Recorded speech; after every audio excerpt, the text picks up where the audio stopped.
Good afternoon, everybody, and welcome to this, the latest in the TUC WMCA Skills Partnership series of webinars. If you're a regular visitor, you'll know who I am. My name is Matt Pointon, and I'll be hosting today.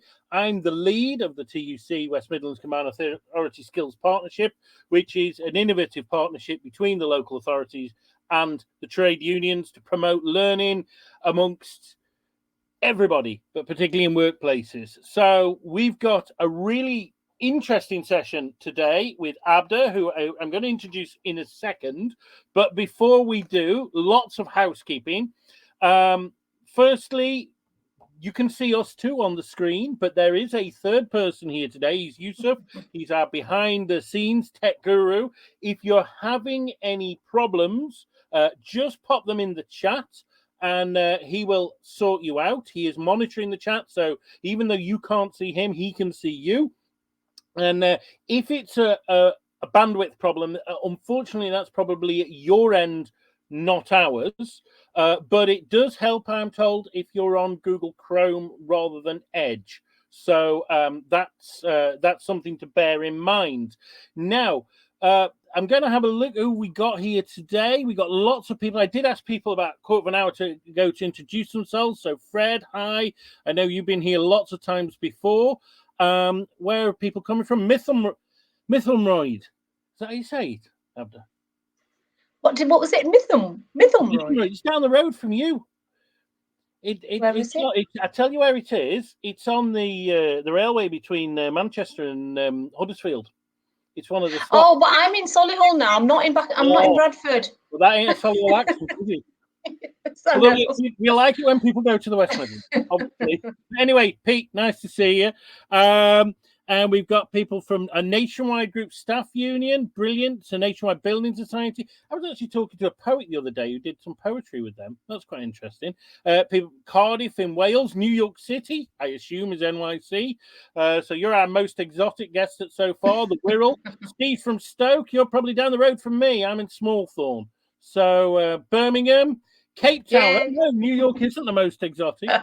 More people from Cardiff, PCS Coventry. Yeah, nice to see you, Sandra. If you want us to come in anything doing your workplace, let me know. Norman from Merseyland. Been a while since I've seen you, Norman. Nice to catch up.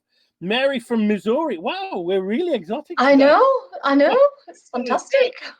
St. Helens as well. Edinburgh, Sussex. Oh, what a crowd. What a crowd. Prospect from Edinburgh. All right. Unison. We got, Florida. We're very popular in America. That's not happened before. We did have a couple of people from India and one from Bulgaria, though, once. We've got someone from the Writers Guild. Lovely. Trade union. And it was actually, I should say this, I got in touch with Abda initially through the Writers Guild, through your vice chair, William Gallagher. So big shout out to him. He's really good. Unite Community. I'm a Unite rep, so well done there. And Davinda near Oxford. Okay, that's great. Right, so we've got a great crowd of people here today. I'm going to give a few notices out. First of all, we do have some people in Yorkshire and Humberside.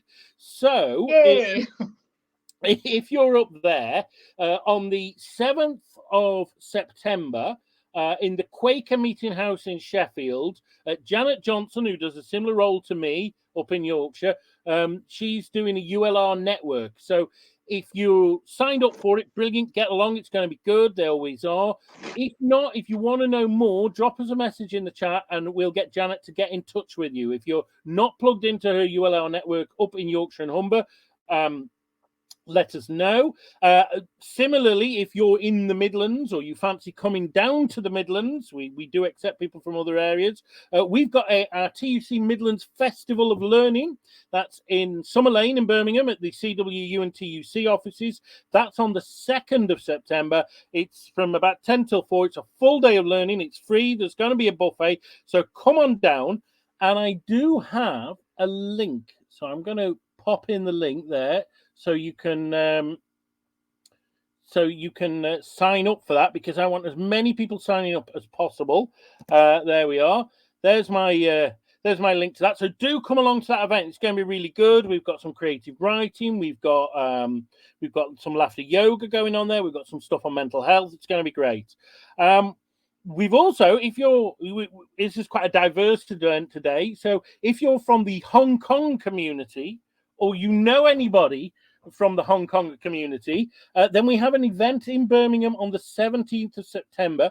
If you want to know more about that, let me know, and I can give you details. But it's going to be a free learning event for Hong Kongers in Britain with the Hong Kongers Association. And in October, we don't have a precise date or venue yet. My colleague Karen up in the northern region, so that's Cumbria across to the northeast, Tyne and Wear, Teesside, she's doing a launch event for her ULR network. And again, if you're up in that region, you fancy coming along and you haven't got the details, drop a line in the chat and we'll sort that one out for you. So there's that. Not only have we got events, but my colleague on the screen has some events coming up. There's some with Nisa Nashim. And I guess, Abda, could you tell us just briefly about the Nisa Nashim stuff? We've missed the first one, haven't we? But yeah, it's so Nisa Nashim is a Jewish Muslim women's organization, and these workshops are actually open to women of all faiths and no faith. So they are women-only workshops, and they're about food heritage. So yeah, the first one has happened. The next one is on Wednesday evening. If anybody's interested, I'm sure you'll share the details and the registration details to book. Yeah, Yusuf's got those, so so that's great. And you've also got something, Sampad's Chai and Chat at the Midlands Arts Centre in Birmingham on the 16th of September, is it? Yeah, in the evening. If anybody's interested, there's a recent exhibition by Adila Suleiman called The Allegory of War. So interesting, really fascinating. So it's a piece where I've done a piece of spoken word, which I'm performing. I don't perform very often, but I'm performing this with a dancer. She's dancing to my words, and obviously I'm reciting this. And then we're doing a Q&A all about the themes that kind of emerged from the exhibition and the piece that I've created. So lovely evening. It's free. All those events that we've mentioned so far are free, and you get a nice cup of chai as well.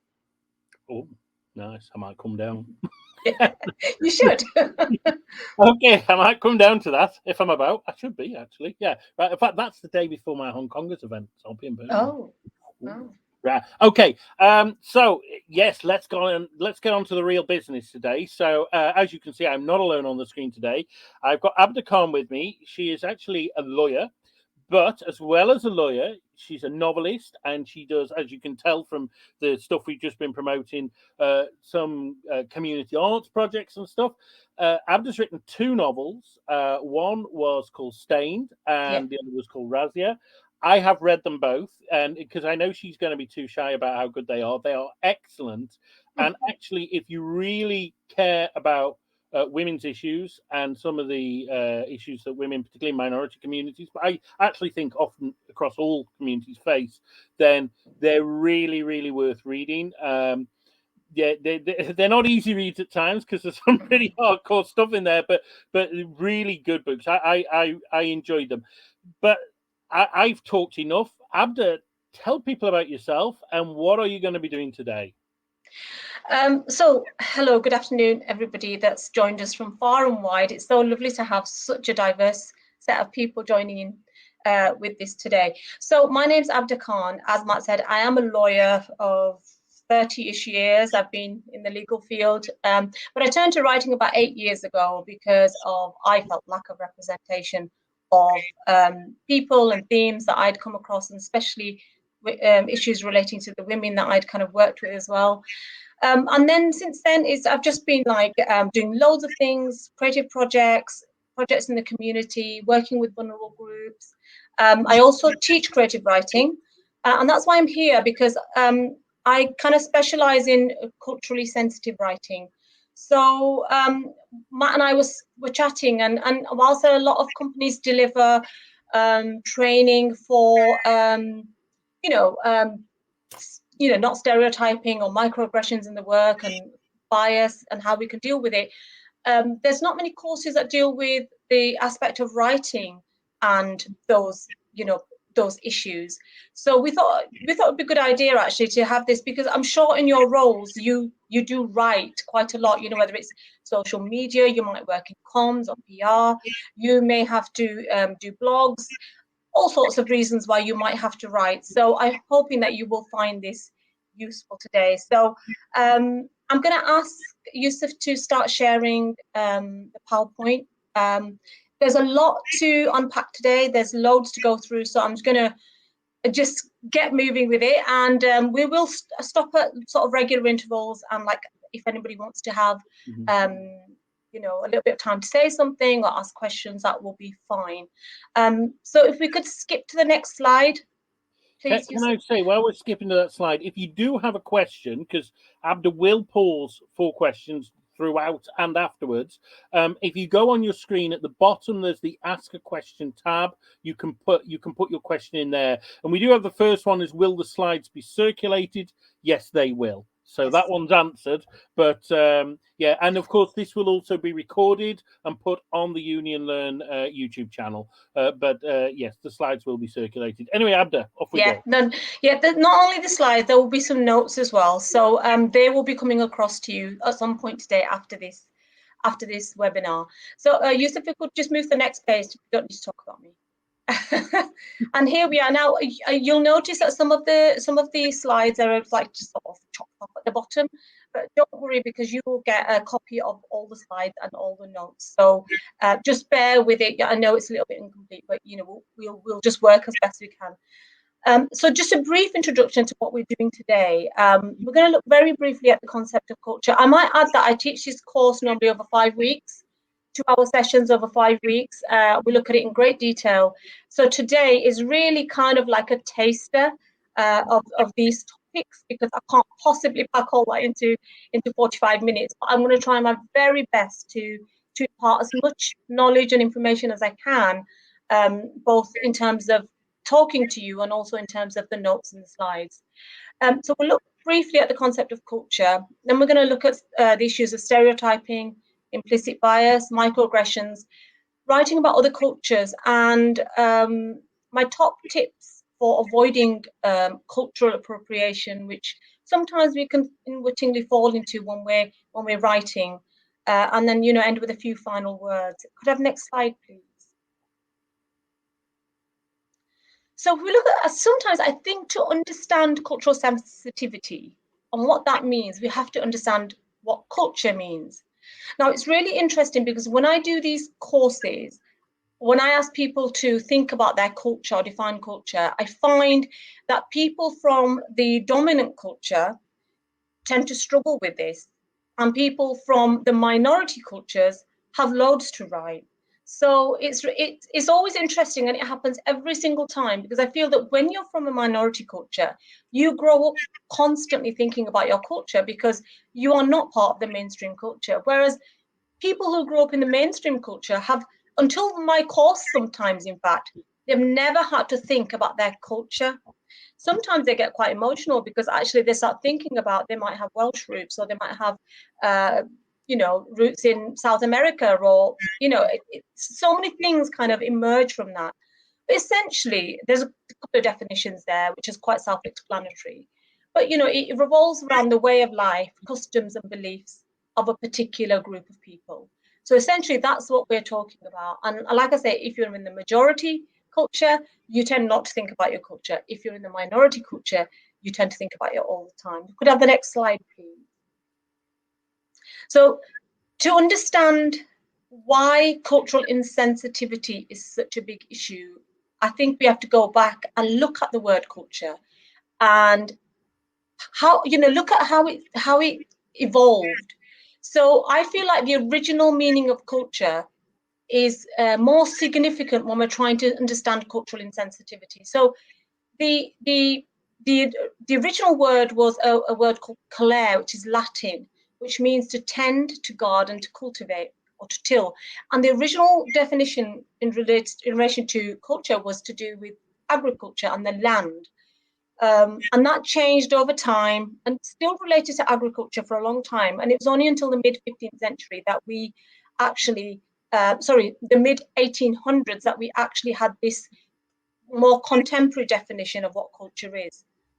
But essentially, when the word culture was evolving, it was to do with looking after, nurturing, caring, preserving. So if you think of it in that context, then obviously culture means a lot to the people who belong to that culture. So I don't feel like we have the right to trash our culture or to disrespect it. And we don't have the right to do it to ours, let alone somebody else's. That's why it's so important that we understand why people get upset or offended when they feel their culture has been disrespected, or people have been insensitive about their culture when they are, putting out social media posts, writing books, creating movies. It's all part of a bigger picture. So I think that, is I feel like culture gets passed from generation to generation. We are just custodians of the culture. Yes, it changes over time, but nevertheless, my generation, I'm custodian, I'll pass it on to my children, and hopefully they will pass it on to their children, and so on and so forth. So I think it's really important that we think about what culture actually means to people, and then we can try and give it the respect that it deserves. If I could have the next slide, please. So cultural identity comes from different areas of life. This is obviously just quite a self-explanatory list. You could add to that probably. You could think of a lot more things to go on there. But, there's certain things about your culture that you are identified by, whether it's your clothing, whether it's your festivals, whether it's your religious beliefs or other beliefs.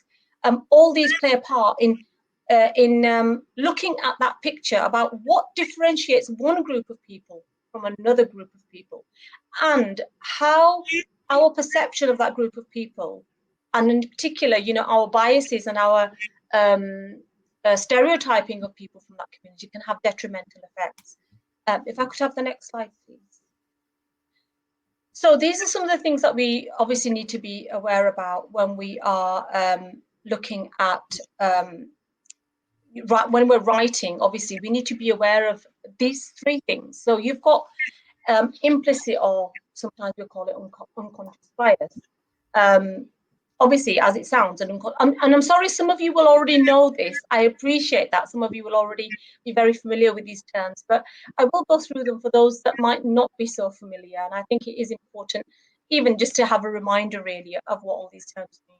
So obviously, as it suggests, an unconscious association, belief, or attitude in connection with a particular social group.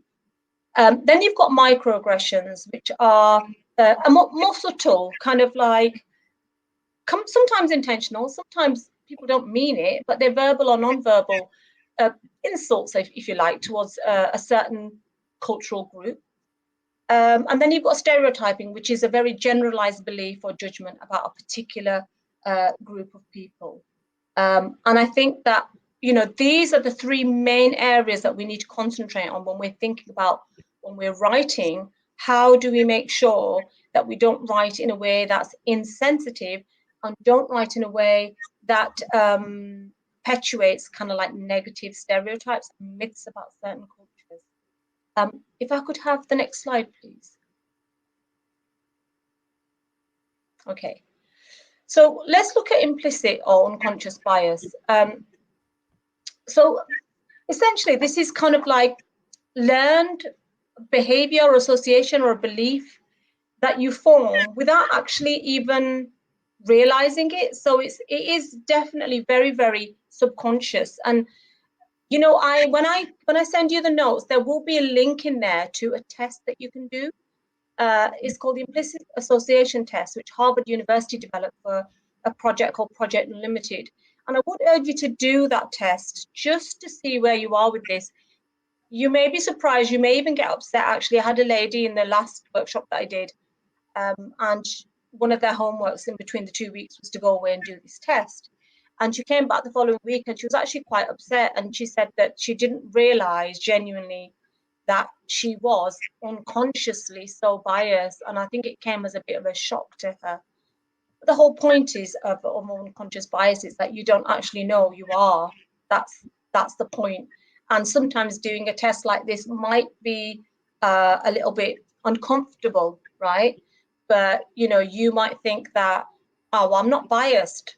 That's a common thing, that I'm not biased, because you might think your values don't align with you being biased. You might think, I'm really forward thinking. I've got friends from ethnic minorities. I go on all these, courses that help. But, actually, the point is that we don't know when we're biased, and that's the whole point, is trying to work out or trying to figure out where our biases lie.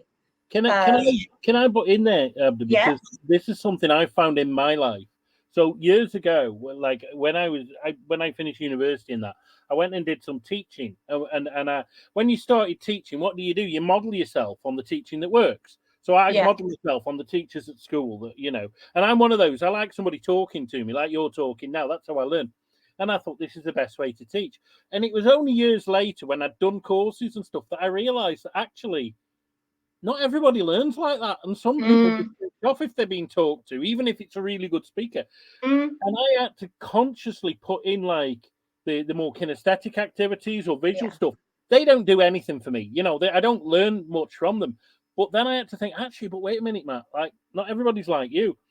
And I wasn't aware. I just thought, well, the good teacher is the one that worked for me.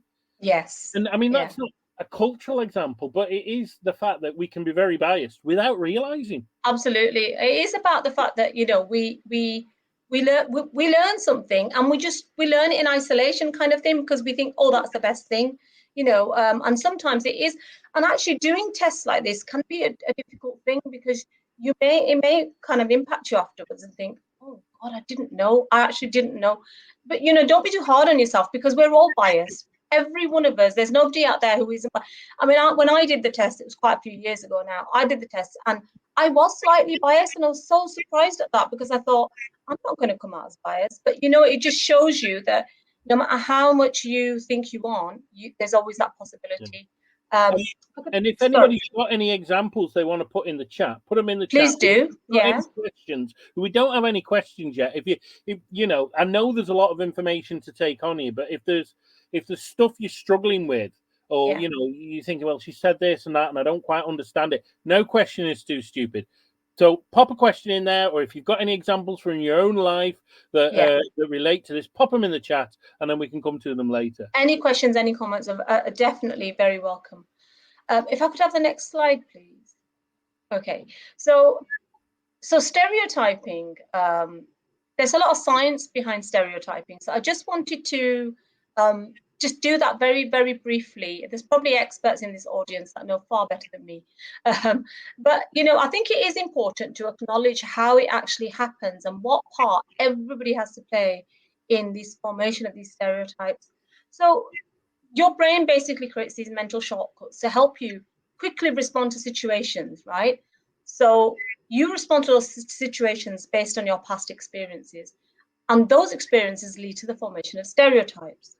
But these shortcuts, and those experiences, so it'll be what you saw, what you were taught to school, what you see on the television, what you see on billboard posters, what you see on the news, what you see in the front of the Daily Mail, what you see in the front of the Daily Mirror, what you see but when you are reading a book, a magazine. So many different things that you see. We are a product of our experiences, right? So that leads to the formation of stereotypes. But these kind of shortcuts that your brain does, they're oversimplifications, and they very rarely accurately evaluate a person or a group. So that's kind of like the cognitive bias. Your brain just jumps straight in.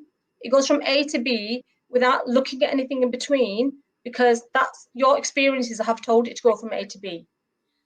Now, once these beliefs are established, it's really difficult to change that way of thinking, because your brain is geared to involuntarily look for the evidence that kind of like validates your belief, and it actually doesn't even see the evidence to the contrary. So this is when it gets interesting, because in a criminal court case, when you have an incident, say a stabbing, and you have two witnesses who both saw the stabbing, same circumstances, their testimony will never be the same. It shouldn't be the same. Because, and if it is exactly the same, then chances are there's something wrong there. And evidence has been tossed out of cases in the past because the testimonies were just too similar. That's because we all see things differently. That's the point. That's what our brain is geared to do, because our brain sees things in accordance with its experiences and its cognitive bias. So that's kind of like a bit of an add-on with the science, in the sense that we definitely all see things differently. The problem is this kind of like leads to the stereotyping scenario, and that can lead to discriminatory behavior. And if you're not careful, this peddling of the stereotypes in your writing can make you kind of like an accessory to all this, like make you part of this whole problem. So we're going to, we are going to find out ways of how we can try and prevent that. If I could have the next slide, please. Mm-hmm. Well, while you mentioning that about the criminal cases, during the lockdown, I did a very interesting course on Future Learn, all about forensic psychology with criminality. And it talked about exactly that, and about how you can have two witnesses that have seen different things at the same time, because our brain blocks certain stuff out. Yeah. And so if that is a topic that interests anyone, I've put the link in the chat. Oh, fantastic. Yeah. Pretty Because cool. it's to do with the cognitive bias. So it might be that somebody has a perception of what, supposing they didn't get a look at the assailant, didn't get a good look at the assailant. So it might be what they stereotype as being the type of assailant it would be, so they might assume it was a man. They might assume maybe he was from an ethnic minority or he was black. So this is what I'm saying, like, the different testimonies show that actually people see things in different ways. I don't know if there's any questions or anything. There's a couple here. So the first one's from Mohammed Ajaib, and it says, is unconscious bias based learned experiences and designed for self-preservation? It is learned experiences. And I think it is, I don't know about self-preservation, but I do know that it is something that we're all lazy, and our brain's lazy as well. So our brain just goes from A to B instead of stopping and taking a long time to assess a situation. So it just judges the situation according to the experiences that we've been exposed to. So I guess what I'm trying to say is that if the experiences that we're exposed to were more representative of and reflected an accurate perception of a particular community, then our brain wouldn't make those judgments. But because, for example, you might watch films and realize that actually the villain is always of a particular ethnic minority, you might assume then that, that's what to expect. And so I think it's because we all, between us, perpetuate these stereotypes. And I think that, you can't really blame the brain, because that's just the way it's made. Got a couple of things. I've got a comment from Mal Ferguson. A recent and close to home for me example of stereotyping was the way in which almost everyone was prepared to believe that Liverpool fans caused trouble at the Champions League final rather than waiting for the facts, which exonerated the fans to emerge. And of course, because there was that history way back to Hazel and all that kind of stuff that people unconsciously kind of, tagging into, I guess. We've got a question here from Diane Scott. I've heard that accuracy reader is a more suitable term than sensitivity reader when talking about hiring people to review writing for bias. Thoughts? And Diane says she's a female sleuth police procedural. So I guess she's an author. Ooh. Right. Well, we are going to talk about, I do call them sensitivity readers. So, I mean, depending on which term you want to use, but we are going to talk about that. That will be coming up shortly. So, microaggressions. Obviously, that I think this is more in the workplace or any place actually.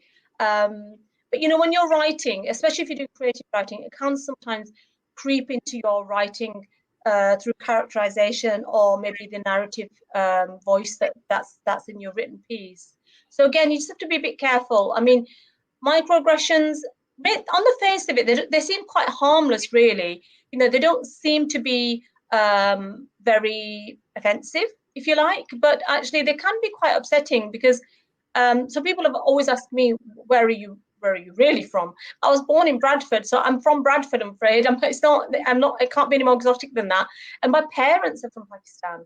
And in fact, they were from India. They were born in India and then it became Pakistan. So, you're so articulate, meaning what most people from your community aren't that articulate, So I think you just have to be a little bit careful about how you may think it's harmless, but when somebody's constantly hearing that, especially, I mean, I remember going to a parents' evening once, and the teacher saying, trying to explain something on the report to me, and she said, "We in this country." Excuse me, what do you mean? What do you mean, you in this country? I belong to this country as well. So she didn't even know she'd done it. She didn't even know she'd done it. But the point was, we in this country, this is how we assess this. In other countries, they may do other things. Well, what did other countries have to do with it, really? To be honest, but there you go. I mean, given those examples are quite negative, but some people might say, well, what about the positive stuff? So, my son, he's mixed race, half English, half Vietnamese, and he gets all the Chinese stereotypes, even though he's not Chinese at all. But, a lot of those can be positive, like, oh, you're hardworking. Oh, you're good at math. So you're yeah. Is that ever a good thing, or is it actually damaging in a hidden way? Well, well, on the face of it, it sounds great, to say that, say a child is Chinese, of Chinese heritage rather, and the teacher says, oh, you're brilliant at maths. But what about if the child wants to do drama, or wants to do English literature when they're older? It might be that if everybody keeps boxing them in, the problem with positive stereotypes like that is also the fact that you box a child in, and that way you're not allowing them to go against what is kind of like the cultural norms of their community as well. I mean, it happened to me. I remember when I was about 14 or 15, I had a meeting with my careers advisor, and she asked me what I wanted to do. I said, oh, I'd quite like to go to university and study law.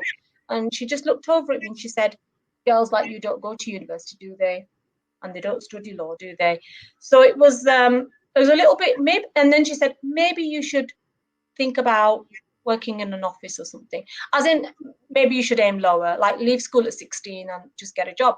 So for me, I mean, if that had been a different child, it could have affected the rest of their life, because for a moment I did think, oh, she's right.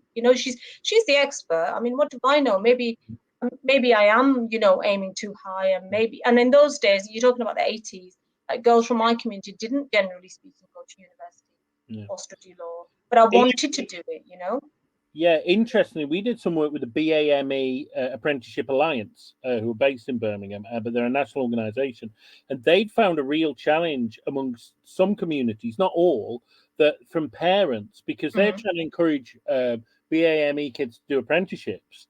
Whereas, particularly, I think Indian heritage and that, they would say, no, you're going to university. You're not doing an apprenticeship. You're going to university because your cousin did or your sister did, and Chinese heritage families as well. And it was a real big problem.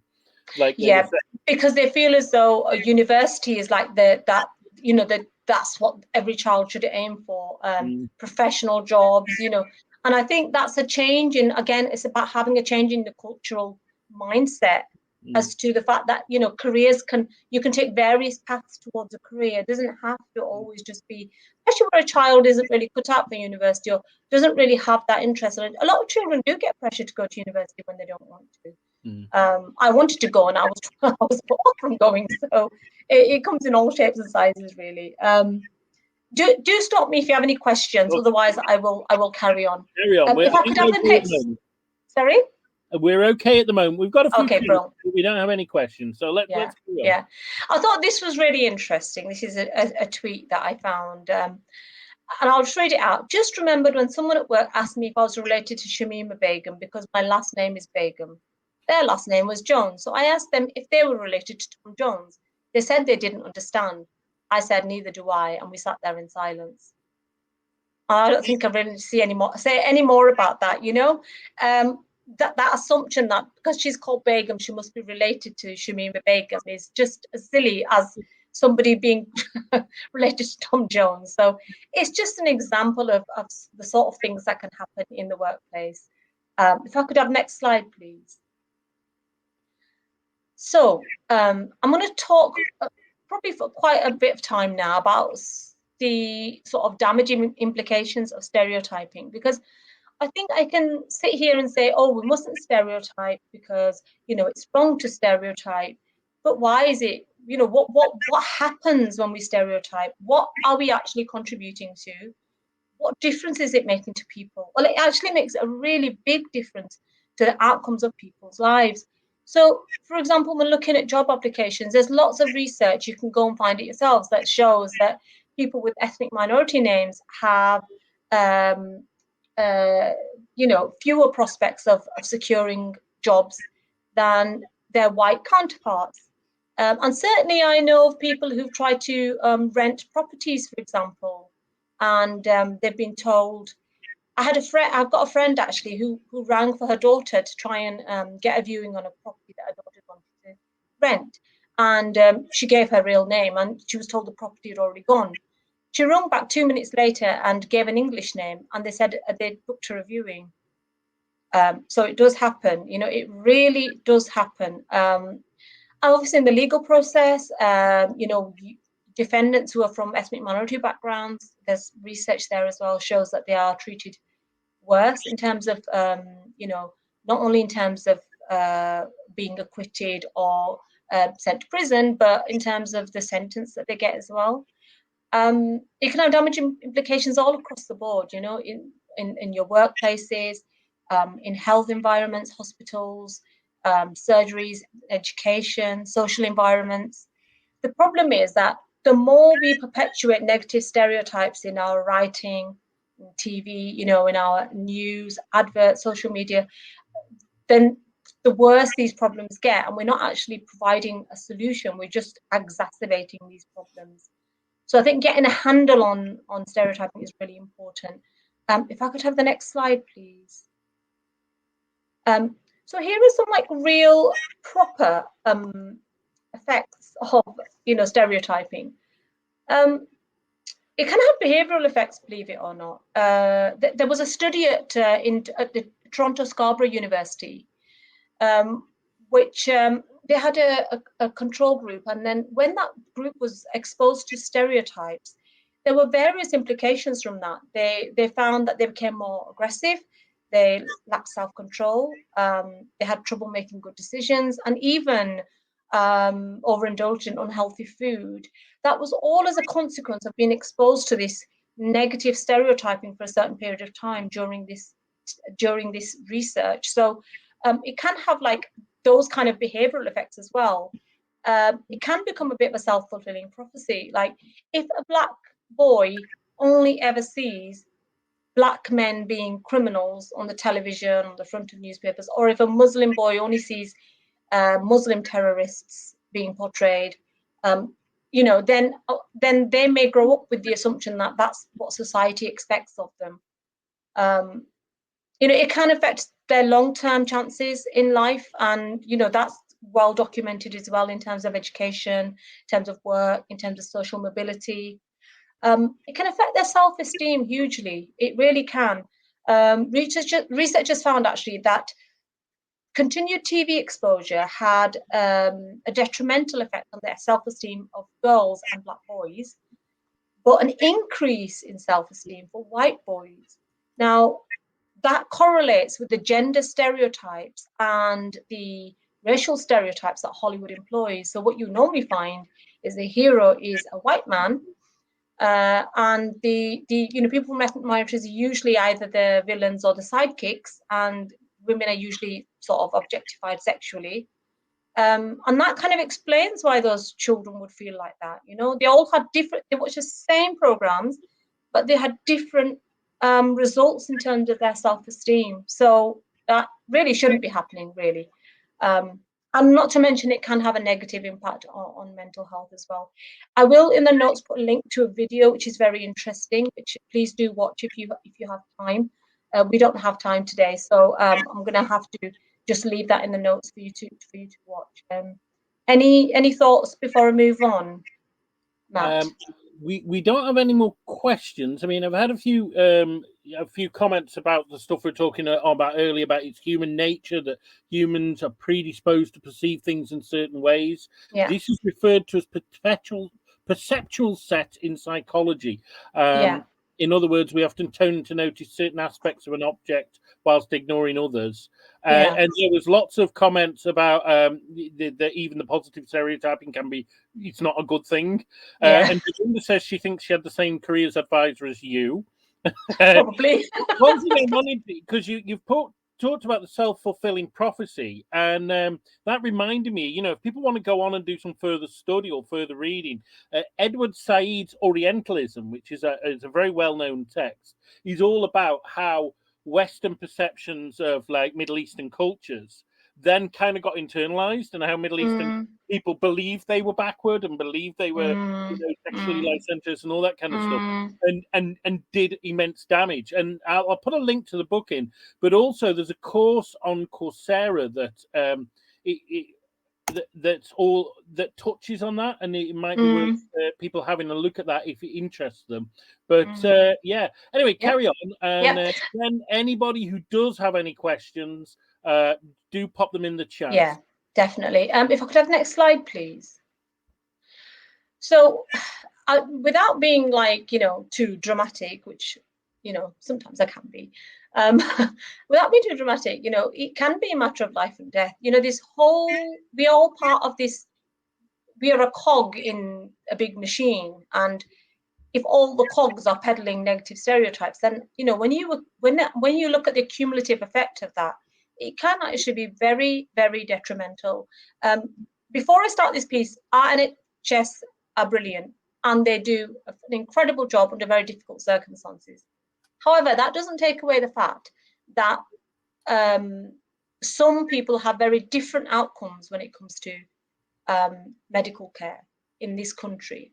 And a lot of that is, I'm afraid, to do with stereotyping. Now, a quarter of women giving birth in England and Wales belong to ethnic minority groups in this country, but they have a much higher death rate. So if you are a Black woman, you are 4 times more likely to die. And if you're an Asian woman, you are twice as likely to die before, during, or after labour than a white woman. So I think that's very stark, to be honest. And I make no apologies for using such a stark example about stereotyping, but the research has shown, and there will be links, there are links in the notes and the slides to the sources for this information that I'm sharing. So what the research said was that factors contributing to these differences include discrimination and stereotyping by health professionals. There's evidence of a perception amongst staff that if minority ethnic women behaved more like white women, the health disadvantages of these groups would disappear. I'm not sure how that correlation is made. So in comparison to white women, women from ethnic minorities access services later, they're consulted less, they're left alone more during and after labour, they're kept in hospital longer, but they're visited less by midwives when they go home. By stereotyping, midwives make assumptions regarding the care Asian women may need. And that's influenced by prejudiced attitudes and discriminatory behaviours. Now, for example, a lot of people think that Asians all live in big households and extended families. So there might be the perception amongst midwives that if it's an Asian woman, when she goes home, she's going to have loads of help because she'll have a mother-in-law, she'll have a sister-in-laws, and she'll have her mother will come, and because we all live in extended families, obviously. But that's a dangerous assumption to make, because she might be on her own. She might not have any help. She may have difficulty speaking English. She may be away from her. She might have come from abroad. She might not have anybody here that she can rely on. She may be in an abusive relationship. There may be a real a power issue there within the house. I did a project called Sidelines to Centre Stage back in 2019, in which I worked with women, survivors of domestic violence at 2 refuges here in Birmingham, and also with Muslim women who had been to prison and were part of the rehabilitation process. And I did some creative writing with them, and I collected their stories, and then they were anonymized and shared on stage through actors in the production. Now, one of the women I remember said to me that she had come from Pakistan. She'd married this man against her parents' wishes, therefore she had been ostracized by them. And plus they lived in Pakistan, and she didn't know anybody here. But when she got here, it was a very abusive relationship. He used to lock her in their flat for days on end when he'd go away for work. And even when she had the baby, he used to lock her in, take the key. She had no means of getting out. She sometimes used to run out of nappies or formula milk. And then what happened was one of the health visitors came for one of the regular checks. That's why these checks are so important, seeing people face to face. She came for a check, and she asked her how she was and how she was coping. And then she told her that, this is the situation I'm in. And that health visitor, bless her, took her out of that situation, got her into refuge, got her safe. Possibly saved her life, because if there'd been a fire or something, she would have had no chance to escape. So it just shows you, doesn't it, that sometimes we have these preconceived ideas, but actually we might be completely way out with what we're thinking and what we're believing. In this research, one Asian woman who's also Muslim said that her cesarean, she believed, could have been avoided if she'd been listened to sooner. She said, they think because you look a certain way, you dress a certain way, they think you don't understand things. I've had experienced that myself as well. So I think that whilst it sounds very dramatic for me to say this, I think it is important that we understand the impact of stereotyping, how ultimately it can have quite a devastating effect. If I could have the next slide, please. Yeah, we do have a few questions, Abda. Have we got Oh, time? great. Yeah. Oh, Okay. Next slide, please. That's just the sources, so that's fine. Yeah. Okay. So where are we? Can we have details of the full course on this topic, please? Well, yeah, we'll put those at the end, I'm sure. Does the ethnicity/faith of the professionals, e.g. the midwife, have an impact on the way patients of certain groups are treated? I think so. I think what you'll find is that when you have a more representative workforce, they probably are able to connect in terms of understanding somebody's culture. So perhaps I just have to look into that, but I would imagine it would make a difference. Mm-hmm. Okay, government is trying to discourage the use of BAME because it emphasises certain ethnic minority groups, Asians and Black, and exclude others. Do you have any views on that? To be honest with you, I'm not sure what alternative there is. If we don't use, sometimes I just say BME, or I know we used to say BAME, but I tend to just say ethnic minorities now. And I mean, I don't think we always have to have an acronym. It's acronym, isn't it? It's not always necessary to have an acronym. We can just say ethnic minorities. I think that's fine. I don't know what the alternative is, to be honest. Okay. We've got Sonam Dugdach said, I noticed recent comments about decline of Netflix subscription, lots of complaint about movies going too much the other way with more positive, diverse main characters that are not based on historically correct or representative based on reality, etc. I think that's maybe talking about stuff like Bridgerton, where you've got a very multi-ethnic cast in a time where it's like Regency Britain, where it was, it wasn't as multi-ethnic as this. But I mean, any thoughts on that? I don't really watch them. I haven't seen Bridgerton, so I can't comment. I have time to watch them. It depends. It depends on the character, and I suppose the problem is if you don't have diverse characters, then they can never star in a historical piece, And I think that's the problem. Do you exclude everybody just because you want it to be completely accurate, or do you allow? It's a difficult one. We've also got Thompson Nalane, I don't know if I'm pronouncing that correctly, says thinking about the expectation of English accents and how for those English is the second language are not often included in day-to-day conversations. The differences in accents are influenced by mother tongues, i.e. the impact of the usage of our mother tongue on the second language. So you talked about racial stuff, but what about linguistic stereotyping and discrimination? Yeah, definitely. I think I don't know if anyone remembers. Was it Mind Your Language in the 70s? Yes. Don't know if you remember Mind Your Language. Yes, and I look back now, I think, oh my goodness. Well, yeah, it kind of. I remember when my daughter was in primary school, one of the girls in her class couldn't speak English because even though she was about 5 or 6, because her grandmother had insisted on her speaking the mother tongue at home, but then consequently her English was really poor, and she used to get bullied quite a bit. And I think that is a problem, in the sense that, if the, already the child is starting on a double kind of negative. Not only is she from an ethnic minority, but she's also struggling to speak the language. And I think that's improving now, though. I think it's improving because as the generations are going on, I think English is becoming the first language in the house, if I'm honest. Yeah. And also, well, I think you're right. Also, I mean, of course, learning 2 languages is actually very good for you, and particularly early on in life. Mal has put, I suspect the whole go woke, go broke anti-diversity movement is just a load of noise. I don't think that Netflix, etc., are really losing business. You may be right, because I don't think they'd do it if it cost them anything. No, they wouldn't. They definitely wouldn't. Bridgerton has been hugely successful from what I know. So obviously, I know some people probably making noise because of the issues that we've just said, but I think more people like it than not. So I don't think it's an issue. But right, I'm going to press on because I'm looking at the clock and we have 9 minutes left. Okay, so let's look at some of the wider implications of insensitive cultural writing. So when you're writing, you might end up turning people away from the message you're trying to give rather than drawing them to it. So if your intention is to like draw people to what you're saying, then perhaps maybe learning to being aware of cultural sensitivity is actually quite important for you. People like to be like to see themselves reflected in what they see.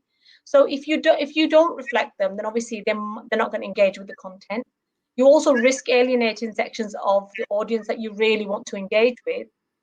But getting it wrong on social media can have a terrible implications. If we could have the next slide, please. I think we're just going to go through what you can do. Okay, so this is quite self-explanatory. You can read that when you read the notes. If we could have the next slide, please. So let's talk about cultural appropriation, the act of taking things from a culture that's not your own, especially without showing that you understand or respect that culture. And both those, I mean, the second definition, the Oxford definition, talks about exploitation and dominance as well.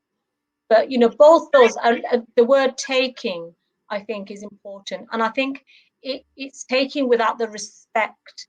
I think it's not so much about the taking, it's about not having the respect and not giving it the nuance that it deserves. If I could have the next slide, please. Sorry, Abda, just to jump in there. Yeah. I know. Obviously, we said 3 o'clock, but if you do need to go over by 5 to 10 minutes, I'm sure people won't mind. Well, if that's okay, that'll be brilliant. But I will try to keep as much on time as I can. Here are some examples that you might be aware of, in terms of sort of common examples of cultural appropriation. Yoga, for example, started obviously in India, many, I think hundreds, if not thousands of years ago, probably thousands of years ago. So, again, when you see yoga being performed on the television or in classes, very rarely is it given its cultural significance. It's very rarely is the heritage actually mentioned. Use of religious symbols, tattoos or accessories by people who don't practice the religion. I know Rihanna got into trouble over this. I think she had some sort of a religious symbol which she used inappropriately, which she did apologize for. But again, it's just having that forethought and having that, if you're using a piece of Arabic text, then maybe check with somebody who reads Arabic just to make sure that it's not going to offend anybody.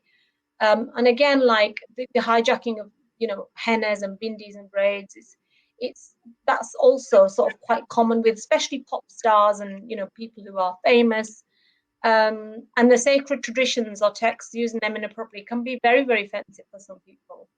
And food and music as well. Quite often, people don't talk about the origins and the roots of rock and roll or jazz, or certain foods. When people cook for a different culture and they call it authentic, is that right? Is that really something that you should do?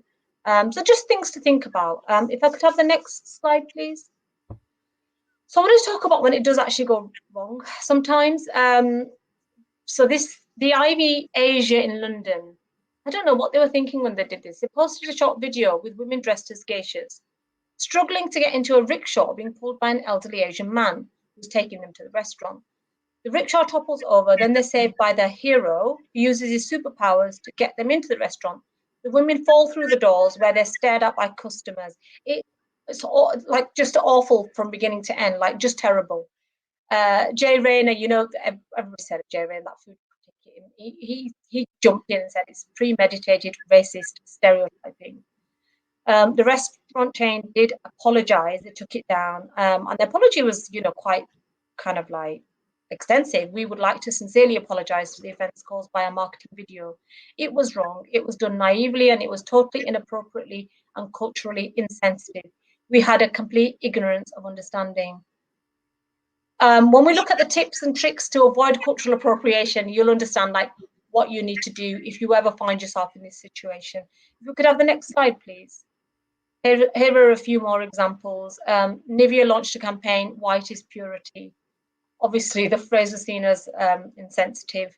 Worse still, white supremacists on social media kind of like hijacked it to support their racist rhetoric, and Nivea apologized and deleted the post, but quite a lot of damage was done by that. KFC ran a new commercial for St. Patrick's Day with a fair-skinned, red-headed character who teaches viewers how to make their chicken more Irish. And then the campaign was just awash with like Irish stereotypes. Again, they did apologize and pull it, but you know, you wonder, don't you, if that's good enough after you've caused all the damage. And Umbro had to withdraw its, I think this was 2002, they had to withdraw their new trainers, which they called Zyklon. And you might wonder why, but that was actually the name of the gas used by the Nazis to murder millions of Jews in concentration camps. I mean, how nobody in their PR or marketing actually did any research, you know, how they missed that, I don't know. But yeah, there you go. Some really spectacularly awful examples of when people get it wrong. If I could have the next slide, please. So, how to avoid cultural appropriation. This is one of the main reasons people come to my workshops.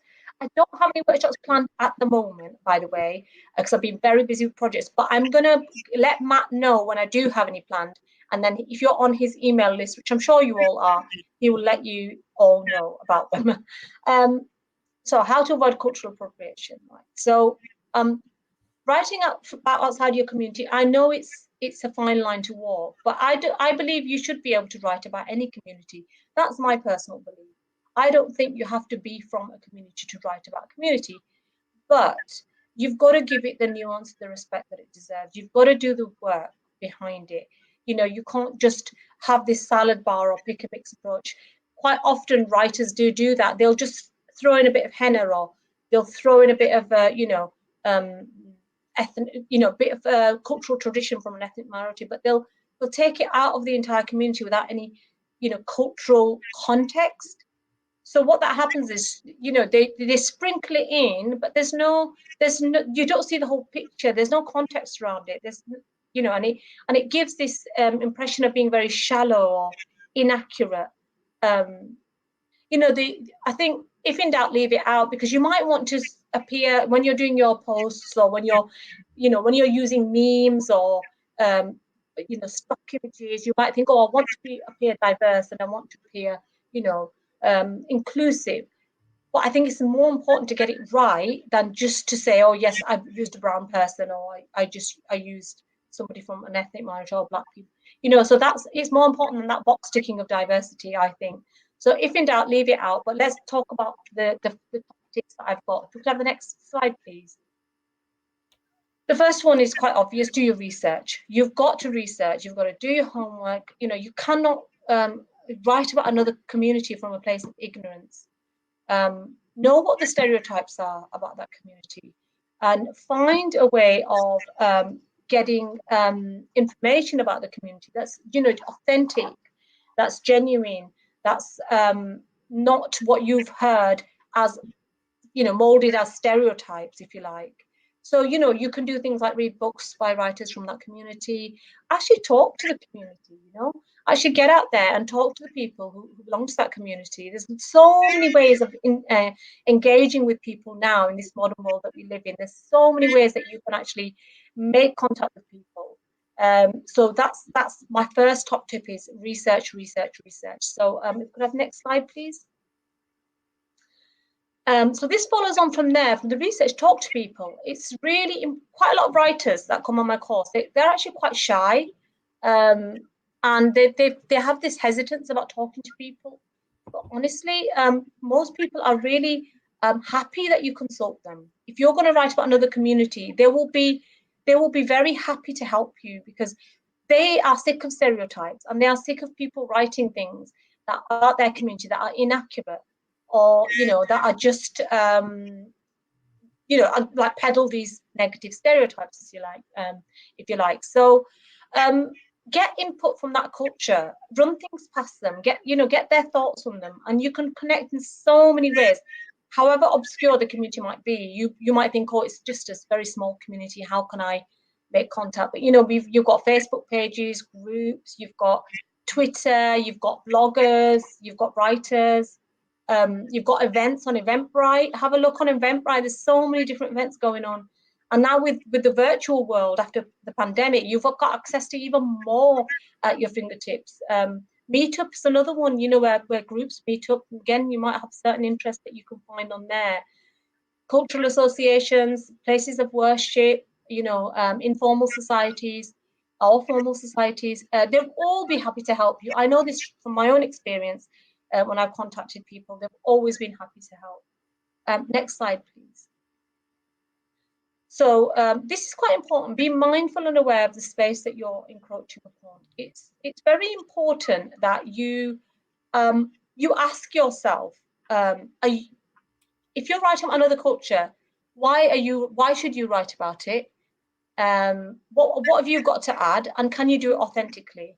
And I think this quote from this American sci-fi fantasy novelist, Cowell, is quite significant. And she said, if you're going to prioritize your own feelings on a subject as someone outside a community over the feelings of people inside the community, then maybe that's something you should not be writing in the first place. I think that's quite important, because what they're saying is you need to think about how the community will feel about what you've written, or how they will view your post, or how they will perceive your words. So, if it's about, it shouldn't really be about you. If you're writing about another community, it should also be about that community. So again, that's just something to think about in terms of making sure that you give that community the respect that they deserve. So could I have the next slide, please? So this is quite an important one. You'll never know everything about a community, and sometimes you just have to stop and say, sometimes you just don't know what you don't know. So the culture of marginalized people is often invisible to the dominant one, and even within those cultures, there are subcultures that are very closed.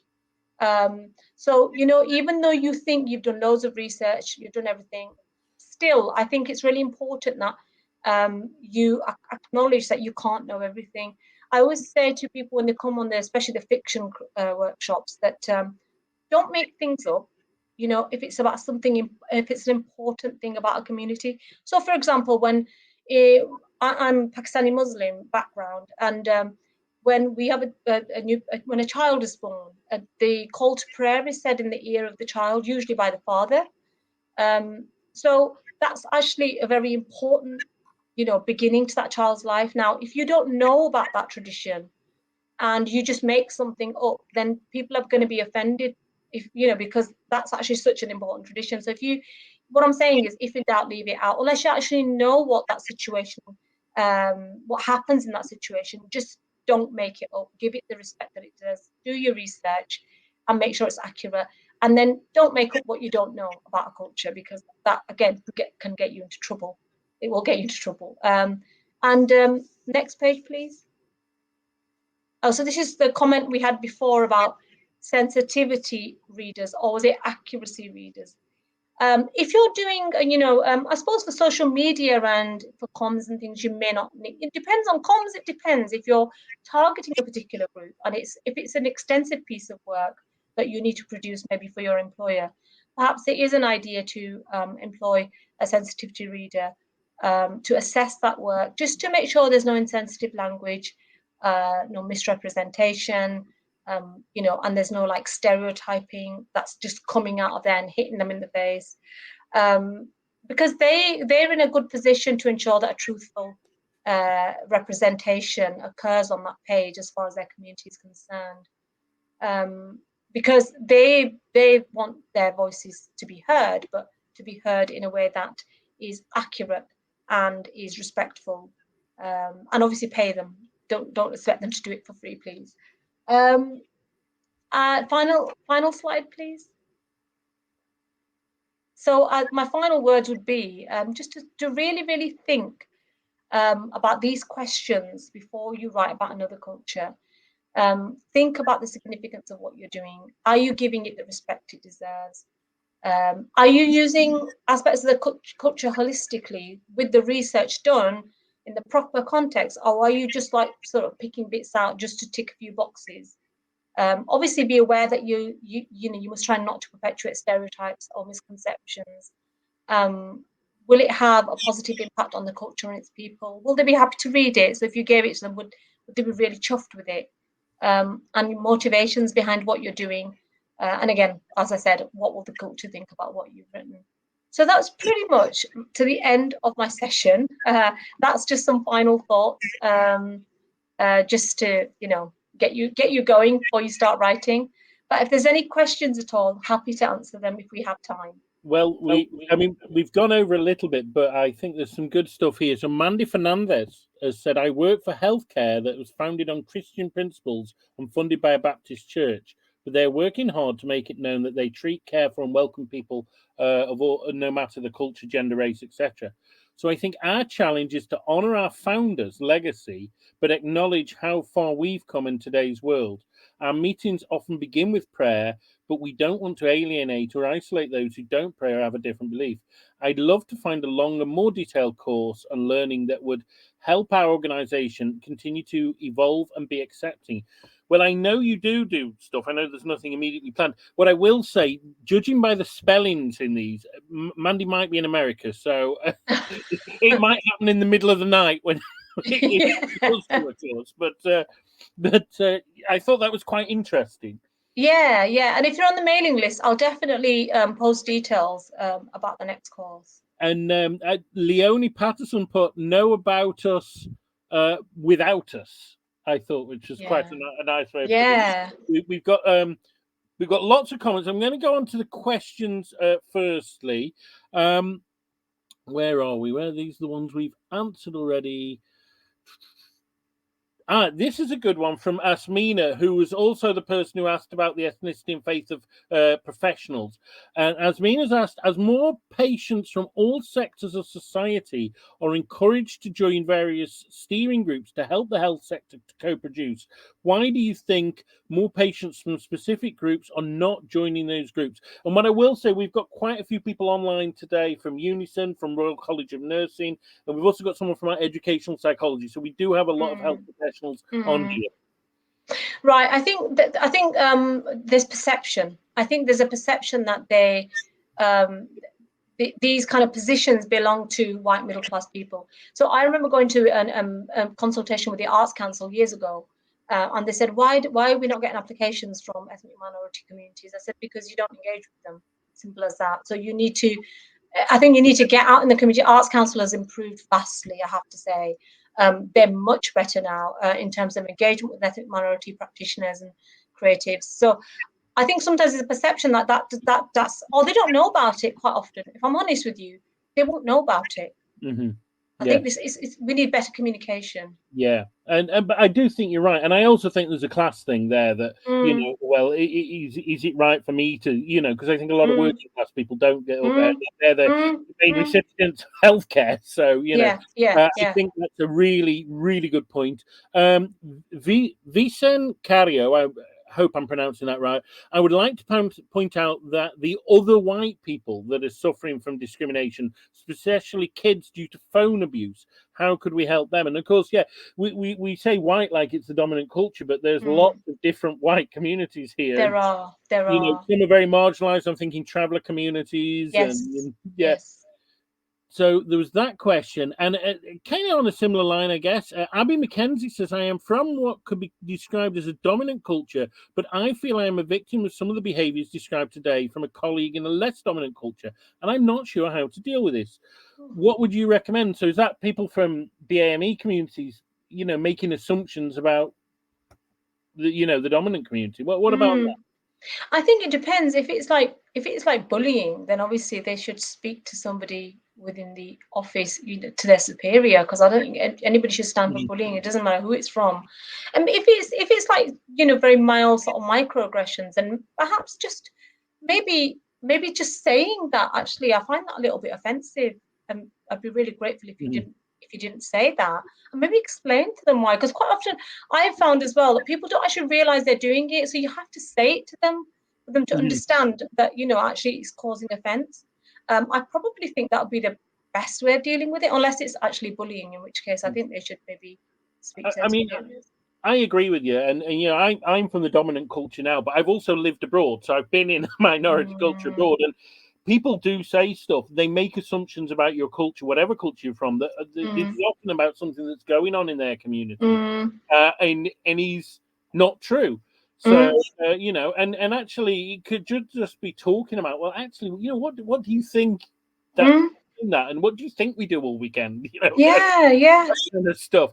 I just think actual human conversations can go so far. I think they, and we sometimes don't have those communications because we think, oh well, I don't want to be offensive, I don't want to say the right thing, particularly if you're not a particularly confident person. But you can really. I've never minded somebody asking me.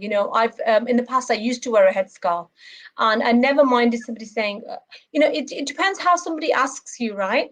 So if somebody says, "Oh, why do you wear that thing on your head?"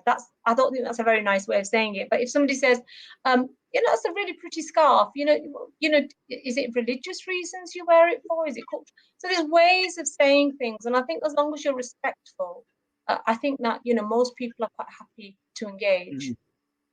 I've got another comment from Asmina. She's really active today. I think a lot of patients don't want to talk about their health due to stigma, taboo, etc. And so I think the NHS need to think about information required to join these groups. Yes. We in the chat we've got loads of positive stuff about how people have enjoyed it, but Humi, who's I think she's based in Wales, or he, this is a particular issue within the research field. I work with an organisation that campaigns for the voices of diverse communities, are at the forefront of research in terms of design and approaching members of that community to be involved. Additionally, there's current discourse within the Gypsy Roma traveller community on using their own champions to produce research on their own communities, and the fact that it is not considered authentic or valid as a recognised source, because that may often be because they're not university professors or stuff. I think there is that systematic thing there, isn't there? Yeah, but I think it's finding something in between. I think because sometimes university professors are a bit out of touch in terms of they live in a different world. They're living in an academic world, and I think sometimes it's good to have a spectrum of people, classes, backgrounds, and I think that's how you'll get that kind of objectivity, if you like. And by the way, Humi says I'm a she from Unite the Union. Excellent. Right, yeah, okay, I made that clear. Because I don't want to assume that I know who somebody is. But and Humi's been putting loads of great comments in there all the way through. The problem is we kind of ran out of time about a quarter of an hour ago. I know. Sorry. We've never had one run over by this much. So and they're all here still, look. Yeah. We will be signing off. Let's just check. There's no other questions now. I think we've answered them all. If we haven't, I'm really sorry. But if you're interested in what Abda does, if you want the 5-week course, or you wanted to come and talk to your union or an organisation that you work for, get in touch, and we can put you in touch. Just quickly before we go, if you're in Yorkshire and Humber on the 7th of September, Quaker Meeting House in Sheffield, the ULR network, please come along. We have our Midlands Festival of Learning. Everybody welcome on the 2nd of September at the CW offices in 47 Summer Lane. You've got Sampad's Chai and Chat on the 16th of September at the Midlands Arts Centre in Birmingham. We've got, if you're a Hong Konger or you're interested in Hong Kongers, on the 17th of September in Birmingham. I can give details. We've got a launch event in the Northern region in October, details forthcoming. And you've got your Nisa Nashim events, which sound really good. And the details are in the chat, but if you want us to repeat them, we can.